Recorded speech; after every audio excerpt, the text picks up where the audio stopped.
Evening, Jake. Hi, Keith. How are you? Very well, thank you. Yeah. Different time this week. We thought we'd go out slightly later than our lunchtime normal.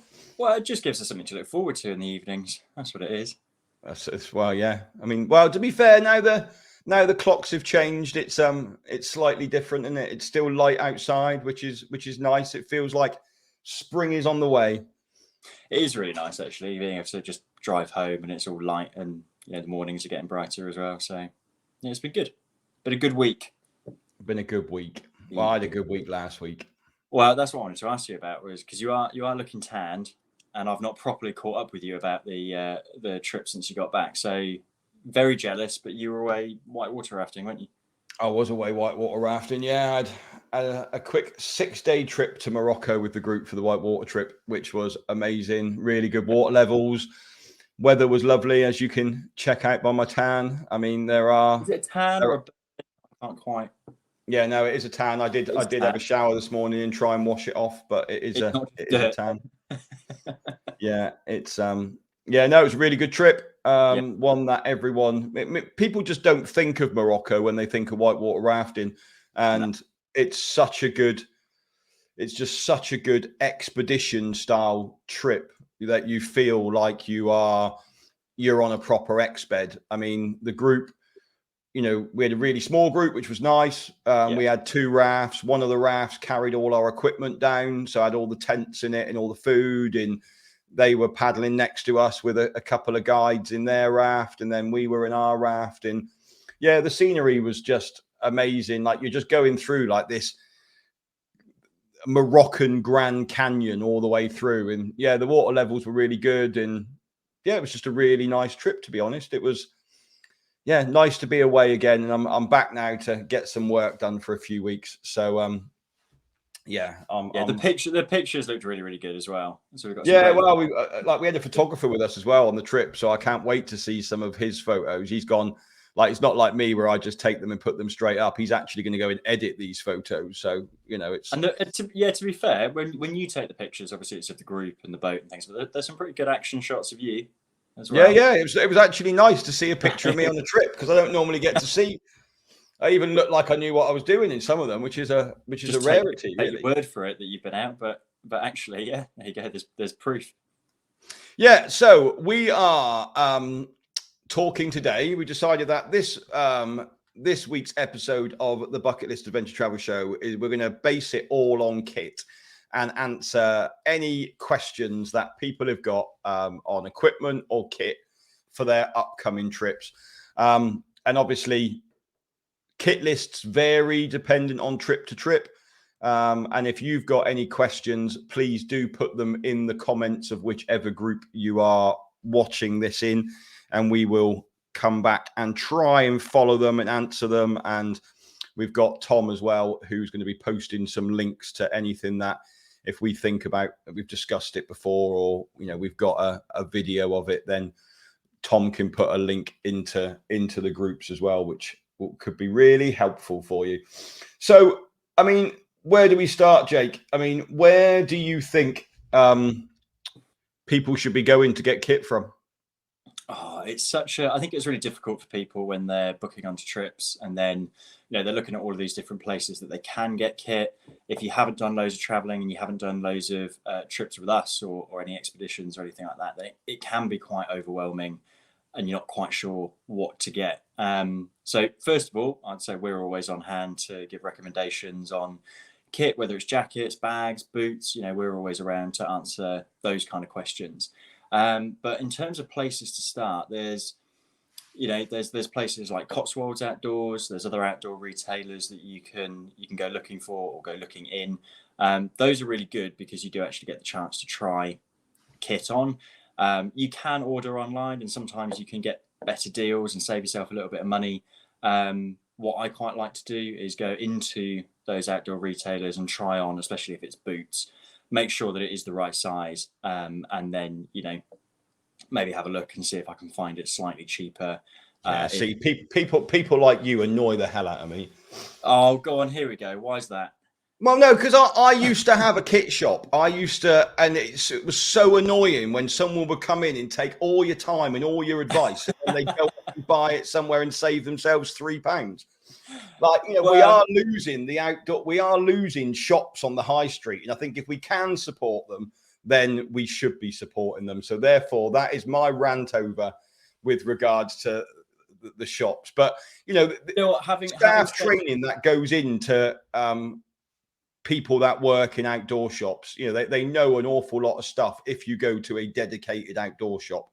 And if you're going in with your kit list, and if you do sign up for one of our trips or potentially anyone's trips, really. And I mean, that was the surprising thing that I found when we were at the outdoor show a couple of weeks ago. We spoke to an awful lot of people who've booked trips with other companies. They haven't found us yet. They've now found us. So hopefully next time they'll book with us. But, and they just wanted some knowledge and some guidance on what to buy. And I do think that's one thing we are very good at in terms of giving that advice and, people being able to speak to the guides as well. So do use us. Yeah, and there are things, phone us, asking, we're always happy to give advice. But as you say, the advantage of going into an actual shop is that you can chat to the guys there, and they do have, usually really good suggestions. You can get, if you sign up with the BMC, you can get discounts on kit through there. So there's a few different ways as well that if you are going to be doing a lot of trips, that you can start building up your collection, and it doesn't have to cost you a fortune. It is the main thing. Yeah, I think that's really important. Well, it is important. A lot of the stuff you can borrow. Some people that have, generally, if you've signed up for an Everest Base Camp trek or a Kilimanjaro trek, you are going to have been doing some walking within the UK. So you are probably going to have some trekking gear. You're going to have a waterproof jacket. You're going to have a pair of boots. And a lot of times for those sorts of trips, the stuff you are using in the UK is perfectly adequate for what you're going to need when you go over, when you go on an overseas trip. You're not going to need special boots for Kilimanjaro. You're not going to need special boots for Everest Base Camp. If you're going to do an Island Peak trek or something like that, then yes, you are going to need a slightly different pair of boots. But Tara is just put in the group, what size bags would you recommend for a Kili 6-day hike? Would you recommend any particular brand? Well, funnily enough, Tara, because in a minute, Tom's going to jump onto our YouTube, because I've just put a video up on YouTube today of what size bag do you need for the trips. So Tom's going to post a link in a second to that one. With regards to bags, obviously on the majority of our trips, you are going to need two different bags. You are going to need your duffel bag, and you are going to need your day pack as well. Now, your duffel bag needs to be, it could be a large rucksack as well. Personally, I wouldn't take a large rucksack because I think it's really difficult to find things in a rucksack. A duffel bag's far easier, where you can open the top and completely see in it. I personally have always used a North Face duffel bag, and there are other brands out there. So, Patagonia do one, Rab do one, Berghaus do one, Montaigne do one, Mountain Equipment do them as well. Thanks, Tom. Tom's just put a link into the group there for that video. So size-wise for a Kilimanjaro trek, then the North Face duffel bags come in they come in 5 different sizes, but the main sizes you need to think about are the medium, the large, and the extra large. Now, if I remember from my video earlier, the medium is about 70 liters, the large is about 90 liters, and the extra large is about 130 liters. Now, for me, it depends who you're flying with to which size bag I will take with me, because for a Kilimanjaro trek or an Everest Base Camp trek, you can get everything you need into a medium-sized duffel bag. And then what I'll do is, if I'm with an airline that allows me to take 2 bags on that trip, then I'll take 2 medium duffel bags. I'll have one already packed for Kilimanjaro, and then I'll have one that I'm going to leave at the hotel with all my spare stuff in it and the stuff I'm going to start the trek in. So that's kind of where. Yeah, that's something I've started doing. Actually, it was a really good idea.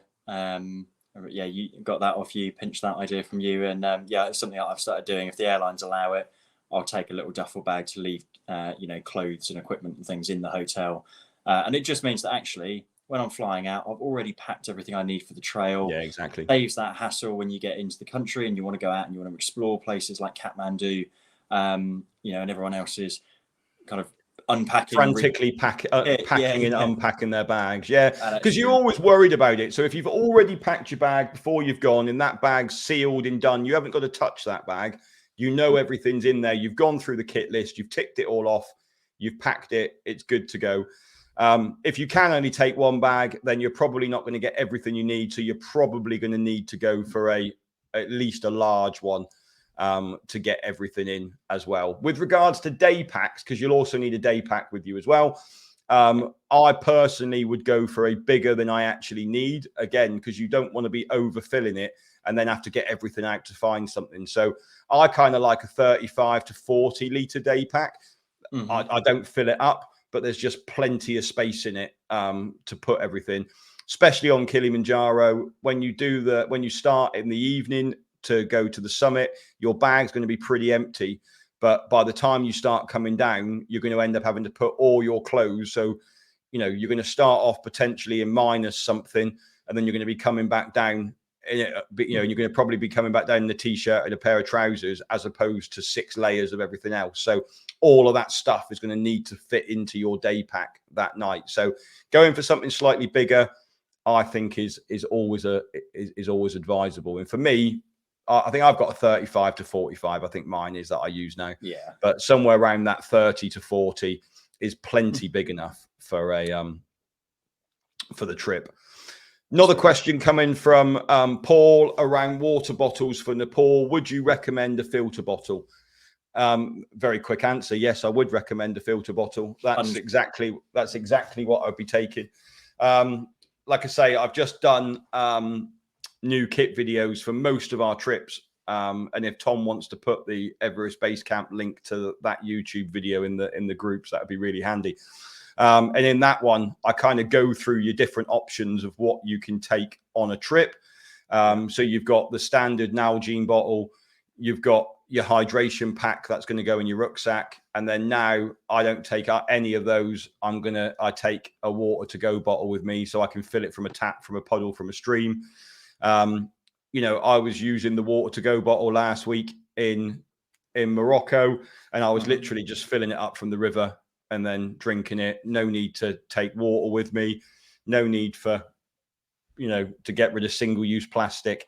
And, Nepal, especially, the water gets so much more expensive the further up the trail you go, that actually, if you can not be paying for water, it will save you a considerable amount of money, really, I think. Yeah, it does get more expensive. Everything has to be carried up, especially in Nepal. We were having that conversation today. There isn't any, there's no cars or anything. Once you fly into Lukla, it's not being driven up. It's being transported with yaks and donkeys and people. Helicopters for the bigger supply runs. And we do try to cut down on single-use plastic. So being able to go for the water to go bottles or any kind of filter bottle is going to save you money, and also is going to be making a big difference for the environment on those trips as well. Where was another question coming in? So we had a question earlier, which was, are we planning to run any more trips in the school holidays, as I am a teacher? So I know it's not necessarily kit related, but we have had a few more questions coming through this week. And I want to say to people that, yes, we are looking at running more trips in the school holidays. We will be releasing some more trips and some more dates. So if you've been struggling to find dates that we offer at the moment that match up with your time off, just keep an eye out, because we will be releasing a load more dates and a load more trips that you could look into that will fit around that schedule. Yeah, definitely. There was another question as well. I'm heading to Morocco for the Toop Cow trip November this year. I've checked the kit. There's 2 questions, not just one, but 2. Why the need for a 90 to 100 duffel bag? I've done a 7-day trek in Nepal with a 50-litre bag, which I packed in a normal suitcase, which I left behind in the hotel for the trek.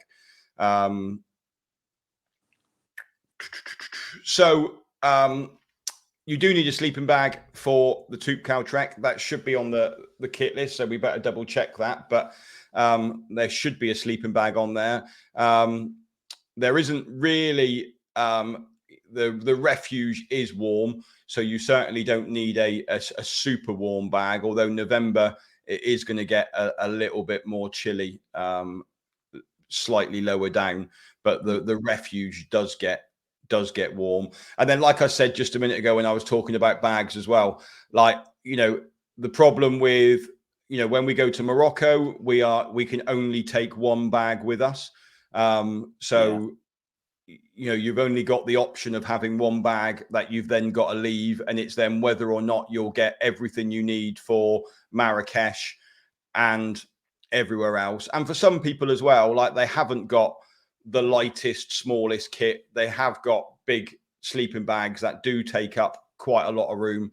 And, you know, if you are only able to take 1 bag, then I think, you know, a 90-litre is probably, you know, you don't want to be overfilling it, and also you're going to be leaving some stuff in Marrakesh as well. So you're going to need to have another bag within that bag to decanter some stuff out to leave in Marrakesh. So that's the reason why we say a 90 to 110 litre is just so you've got enough space in your bag to get everything in, really. Well, and also, as well as giving you that extra room, and I like to call it a bit of rummage room, if you like, that, you know, you don't have to pack it all super neatly, you know, like you do at the start of the trip. When you get to the end, you might be a little bit more tired. You like throwing things in, throwing things out. It's a bit easier, but also it gives you the option for, you know, it will do you for Mount Toop Cow, for instance, on a shorter trek, but then you'll be able to use the same kit again if you decide to go onto something a little bit bigger and longer with the trips that we offer. So, you know, it's all about potentially investing in the future of your trips, if that's something you're going to continue to do with us.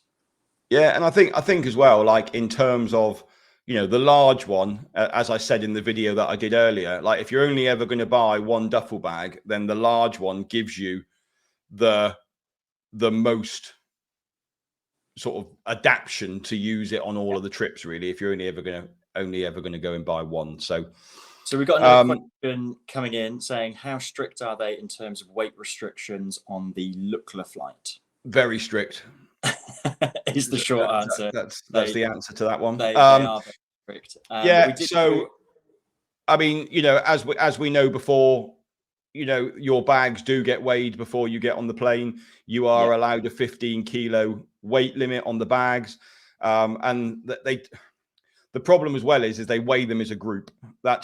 So they put everything on a giant set of scales and weigh them as a group. So it goes as the whole your group's bags as well. So realistically, you're going to end up with about a 12 or 13 kilo duffel bag, and then you've got another couple of kilos then for your day pack as well. They don't weigh you, so they you know, they don't weigh you, so you can have your heavy boots on, your heavy coat on, your heavy trousers. I'll have my battery packs in my pockets, so you know, you can kind of get away with it a little bit. But again, there is a video on our YouTube channel on that, and on the Everest Base Camp trek and the Island Peak trek, I have just, like I said, done new kit packing videos for those where I've weighed my bags at the end to show it is possible to get an Island Peak kit list into a bag within the weight limit. So completely. Well, one of the things that you mentioned there as well was about battery packs, and that takes us on quite nicely to another question that came in on Instagram, which is, which battery pack do we recommend, solar or not? There's a huge choice and it is confusing. It is confusing.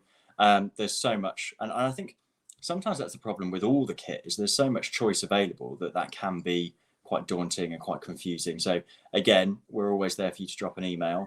I mean, Battery pack wise, I always used to go for the Rav ones, which you could get off, which was sold on Amazon.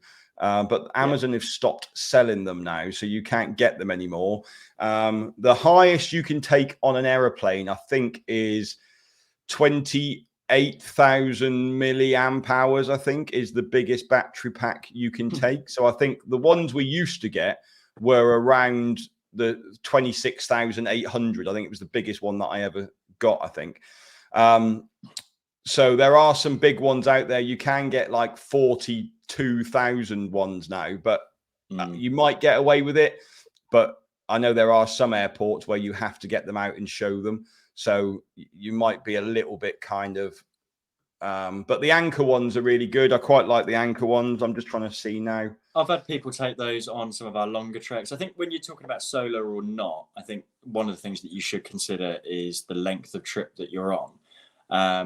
And again, depending on the trip, there's different charging facilities, if that makes sense. So Morocco, I won't take a very big battery pack.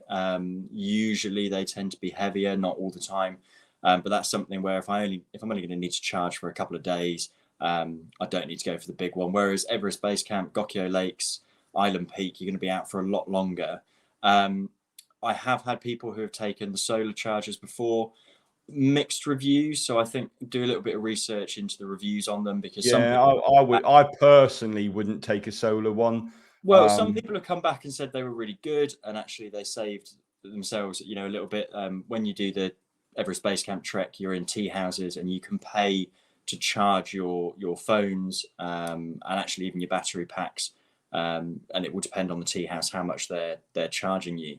So some people have said the solar chargers are good. Other people have been out all day in glorious sunshine and gotten to the end of the day and there's no charge. So I think do a little bit of research into what they're like.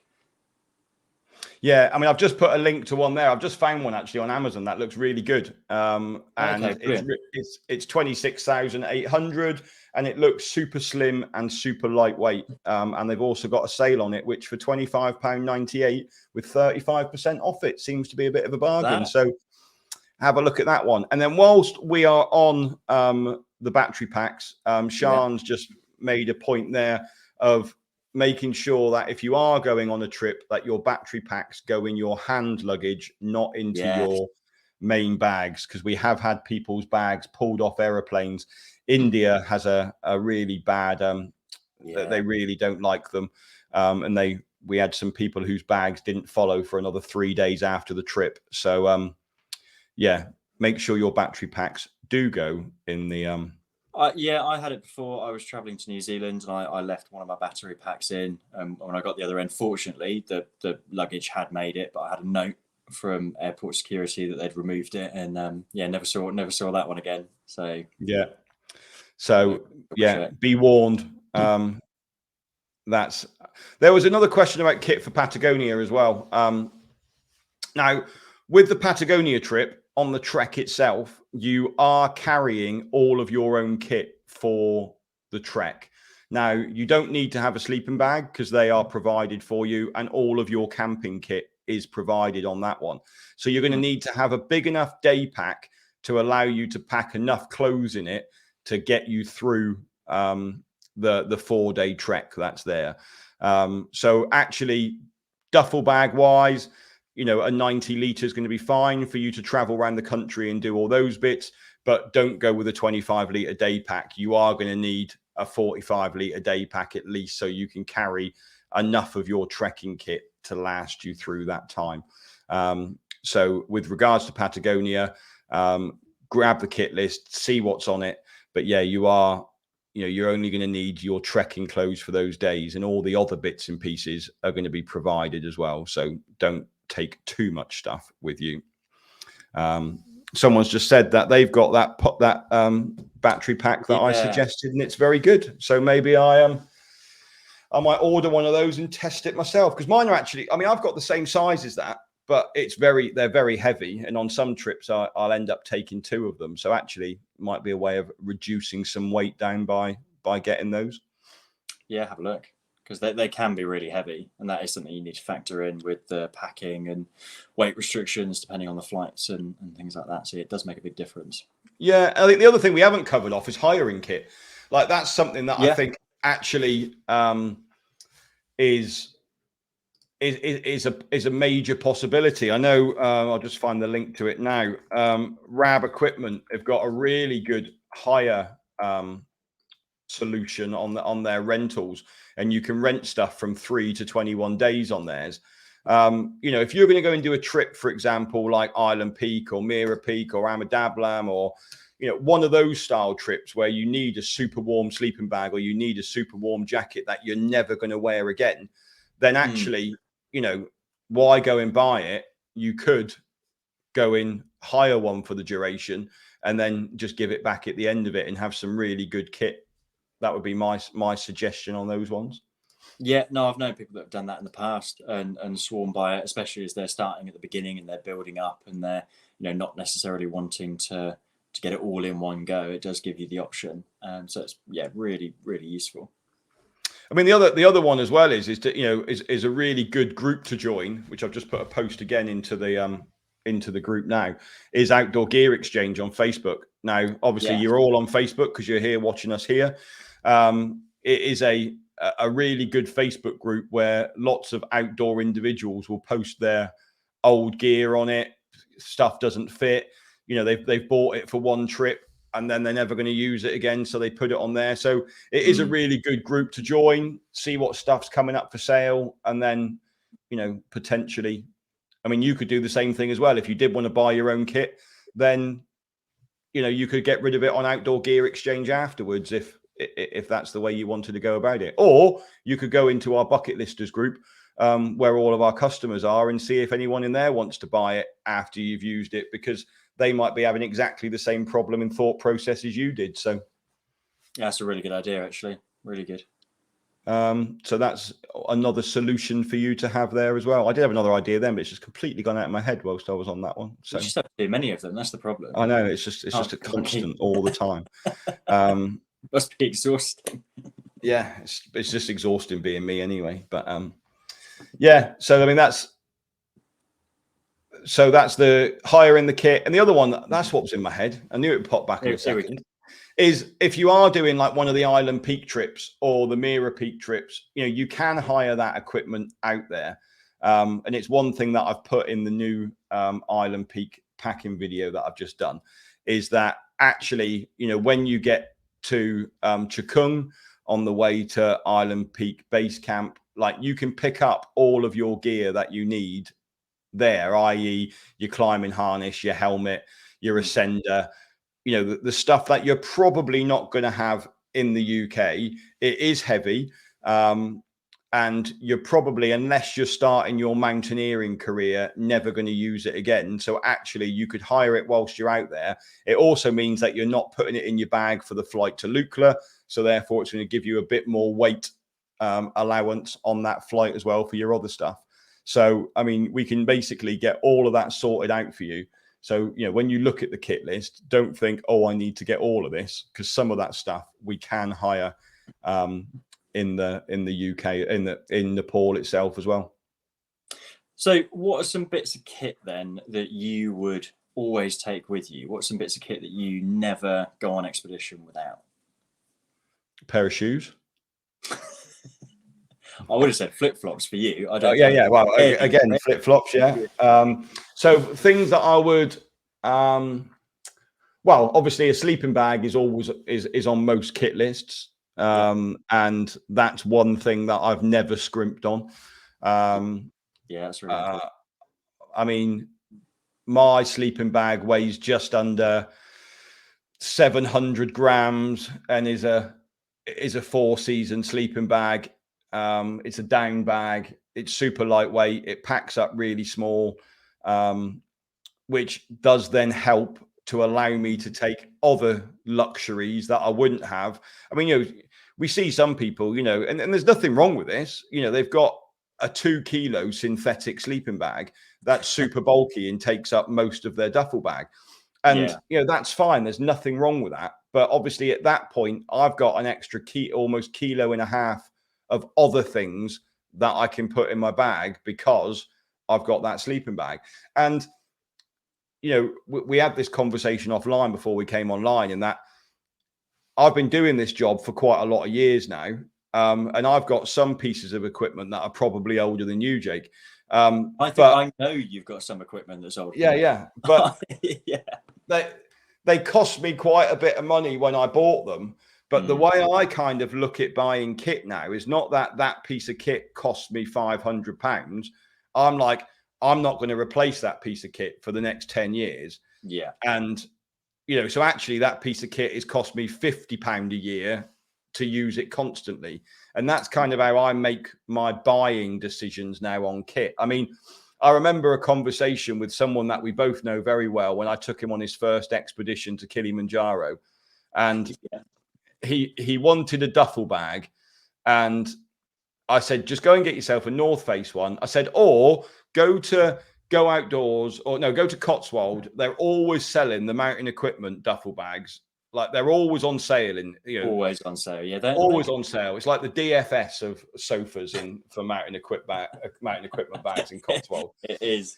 You can always get one cheap. I said, just go and buy one. And then he turned up on the trip and he had a go outdoors high gear duffel bag.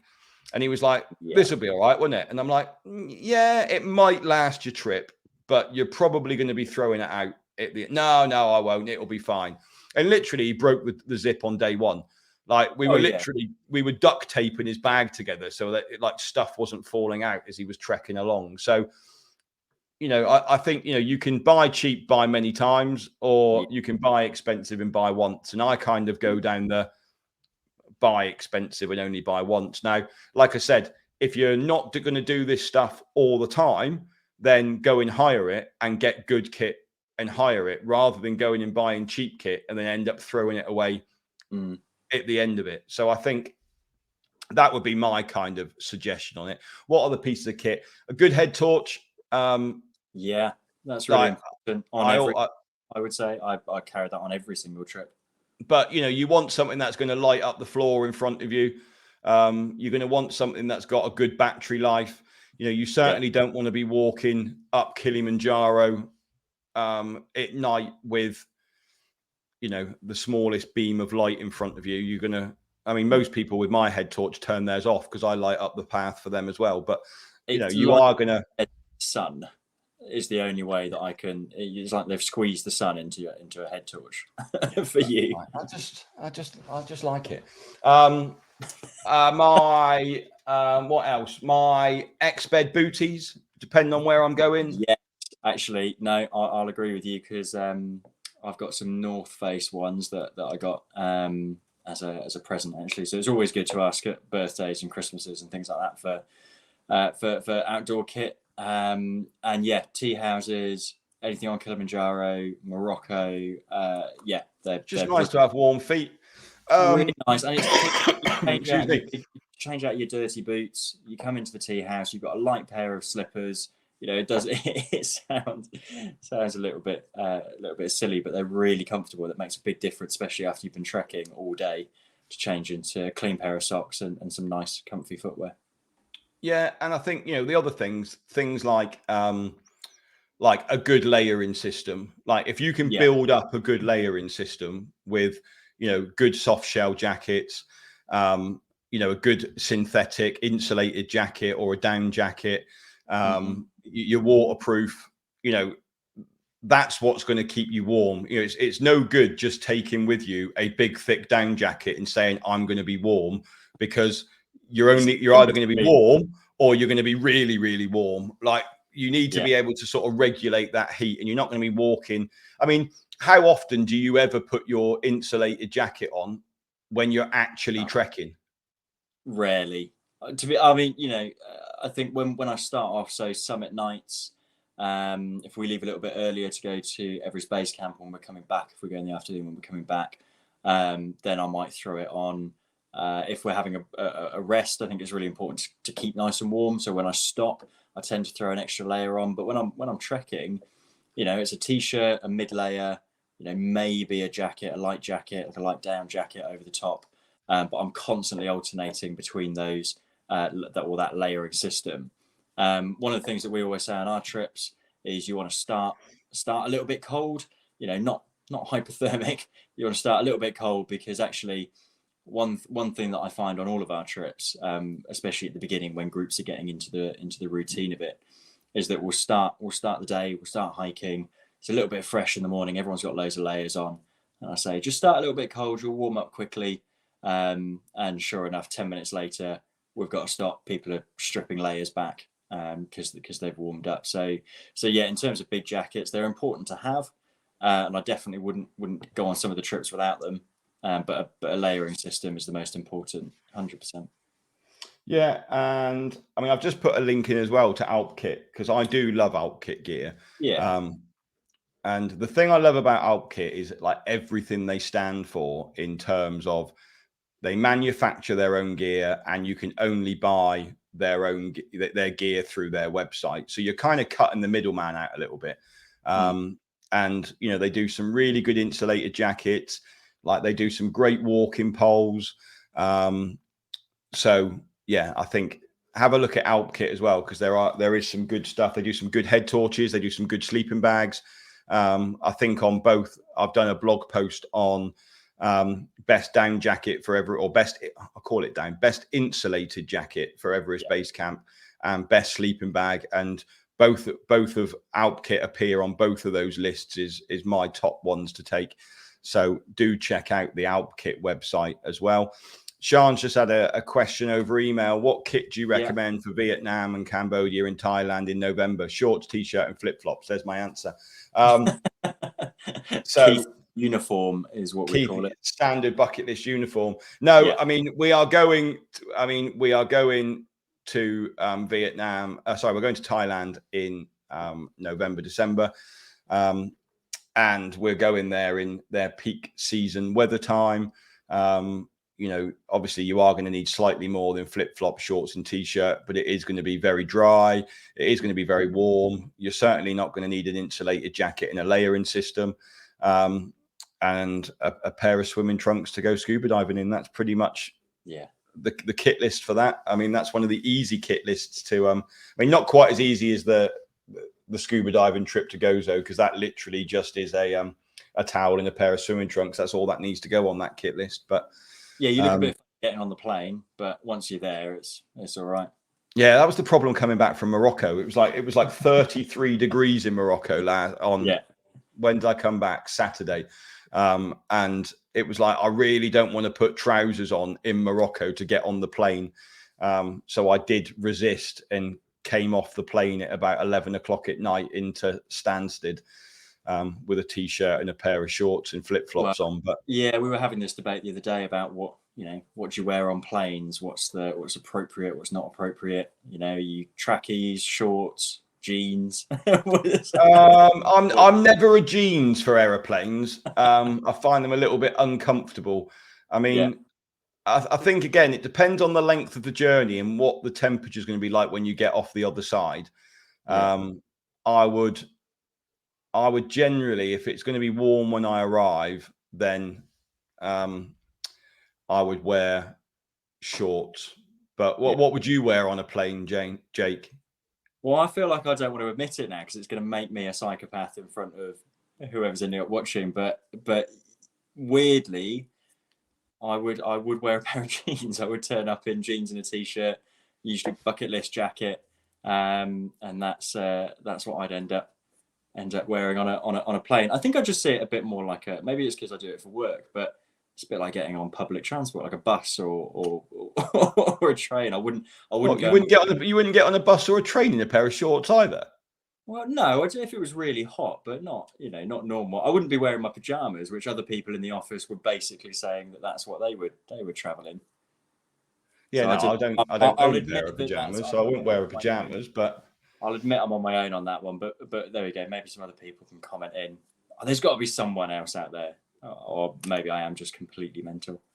Like, would just put yes or no in the comments. Would you fly in jeans like Jake, or would you be an anti-jeans flyer? Just add it in the comments now, so we can have a quick count up on on how many people. Okay, well, we've got one on the fence already. Is coming in. There we go. I'll take that. This live is going to quickly go completely off the rails. Yeah, for me, I wouldn't. For me, I certainly wouldn't. To be honest, I very rarely take a pair of jeans on. Sorry, phone the fashion police for Jake. There we go. Jake's needed the fashion police for a very long time. It's true. It's true. That's but yeah. This is not a new thing. I just think jeans are like really heavy and really uncomfortable. Like, yeah, but then most guides out in Nepal or Tanzania wear jeans. I've seen guides out there, porters out there. They're trekking in jeans. I think there was a story. Can we just stop there and go, like, we do not like suggest anyone goes trekking in a pair of jeans. Like that, they are not on our kit list for that for a reason. I would never, as far as as much as I do like a pair of jeans, I wouldn't be trekking in jeans. Christina has come in and said, yes, you're not, or yes, Jake Field, you're not alone. So I'll take that as so far that's one on the fence and one in favor of me. And then someone's just put, no, I wear zip off trousers. So yeah, okay, so there you go. We're sort of, I mean, I think I would just wear my Jewelstone shorts. Like I would, like that would be my absolute. So Bethany, there you go. Absolute psycho behavior. Jeans on a plane. Absolutely not. I'm glad we're on the same page. There's someone out there that's So Jake, I think that's I'm going to quickly scroll through the reams of and make sure we've answered all the questions. New episode of the podcast coming out tomorrow. Great episode tomorrow. I am chatting with Richard Woods, who was on the Everest Base Camp IP trip last year.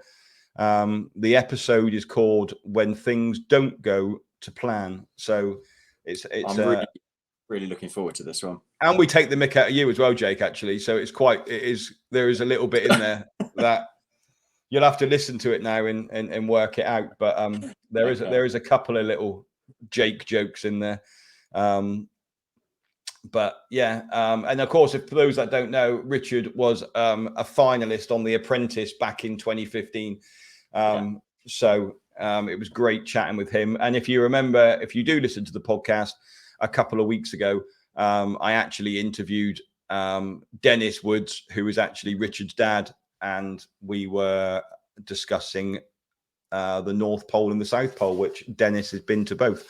But I'm sure Tom is frantically trying to find the link to the podcast to post it in the group, so you can all click on it and go and like it now, so you get to know when tomorrow's episode goes live.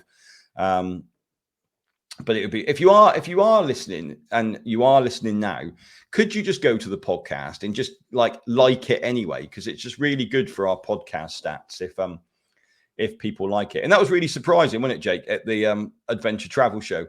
Yeah. Not the Adventure Travel Show, the National Outdoor Expo. I keep getting those two mixed up. But actually, how many people do listen to us on the podcast? Mm-hmm. It was quite surprising. We just thought we talked into a bit like this show where no one ever listens and we're just having a chat on a Tuesday evening. But people actually do listen to it, which was quite surprising.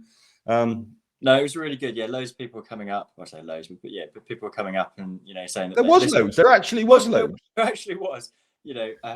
Saying they come up and more than the five that I thought listened to it, and they were like my dad, you. So my mum would be one. So there you go. That's like we see that one pop up in New Zealand every now and again. Our one listener from New Zealand listening to Jake. I'm just helping us go completely international. Actually, we had a few people coming in today on the live. Daniel, who works with us in Tanzania, said hi. He was watching. With a few other people coming in. So yeah, it was really nice actually getting so many people at the Outdoor Expo who had either been on trips with us or listened to the lives of the podcast coming in and stopping by and saying hi. So when we're there next year, that'll be really nice as well, I hope. I've actually got another live to do in a minute. I've been invited onto My Urban Trail on Instagram, and I'm doing a live with them. So if anyone wants to continue to hear my Devon tones, At 8 o'clock, I don't know what we're going to talk about. They want to learn about me apparently, but underscore my urban trail underscore. If you want to head over and like their Instagram page, and I will be on there. I could tell them all about you. Did they not? Yeah, want to but it wouldn't be that interesting. It's not really that interesting. I think it would be. I think I got some. Right. Well, on that note, I think we have answered all the questions. And thank Tom's so on it tonight, isn't he? He's really, I'm watching it all ping through. He's been good because we've pinged through. As soon as I say something, it's there. There's a link there to the Instagram for My Urban Trail, so you can go and listen to whatever the questions they're going to ask me at 8 o'clock this evening. Well, Jake, until next week, I think it'll be me and you back again next week because I'm stuck in the UK now for 3 weeks. So stuck. Yeah, I've got to do like proper work and it's stuff. Always nice to see you. Yeah, well, it's what I do, isn't it? Like I've unpacked. Normally, I get the last few trips. I've literally unpacked and had to pack my bag again to go away. But this time, the wife said that I've actually got to put my clothes away and not just leave them lying around in a duffel bag on the floor. So, but anyway, I've got to do the washing. Until next week. Thanks ever so much, everyone, for watching. We'll see you next week. Bye-bye.